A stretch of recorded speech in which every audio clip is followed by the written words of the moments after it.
آخر میں حضرت مسیح علیہ السلام کی ایک دعا ہے جو مسلم امہ کے لیے بھی کی آپ نے، اپنے ہمارے جو غیر جماعت مسلمان بھائی ہیں ان کے لیے بھی کی، عمومی طور پر بھی کی۔ آپ فرماتے ہیں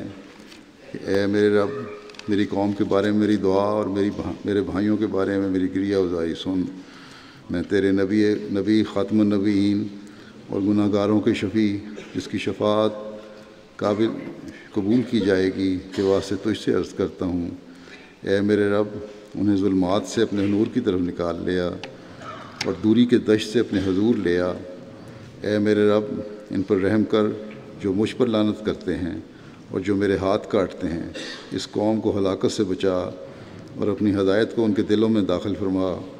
اور ان کی خطاؤں اور گناہوں سے درگزر فرما، اور ان کو بخش دے اور ان کو عافیت عطا فرما، اور ان کی اصلاح فرما اور ان کو پاک فرما۔ ان کو ایسی آنکھیں عطا فرما جن سے وہ دیکھ سکیں، ایسے کان عطا فرما جن سے وہ سن سکیں،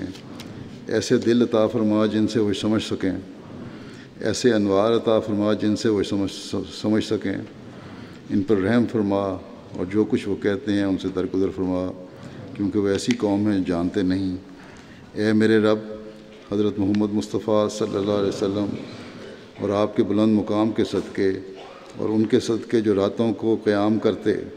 اور صبح کے وقت جنگ کرتے ہیں، اور ان سواریوں کے صدقے جو راتوں کو تیز بھاگتی ہیں، اور ان سفروں کے صدقے جو ام القریٰ کی طرف کیے جاتے ہیں، ہمارے اور ہمارے بھائیوں کے درمیان صلح کے سامان فرما، اور ان کی آنکھیں کھول اور ان کے دلوں کو منور فرما، اور انہیں وہ کچھ سمجھا دے جو تو نے مجھے سمجھایا ہے، اور ان کو تقویٰ کے طریق سکھا، اور جو کچھ گزر چکا اسے درگزر فرما۔ ہماری آخری صدا دعا یہی ہے کہ تمام تعریفیں اللہ تعالیٰ کے لیے ہیں جو بلند آسمانوں کا رب ہے۔ اللہ تعالیٰ امت مسلمہ کی آنکھیں کھولے، اور یہ اللہ تعالیٰ کے بھیجے ہوئے کہ مخالفت سے باز آ کر حضرت مسیح علیہ السلام کے معاون اور مددگار بننے والے ہوں۔ اللہ تعالیٰ ہمیں بھی دعاؤں کا حق ادا کرنے والا بنائے،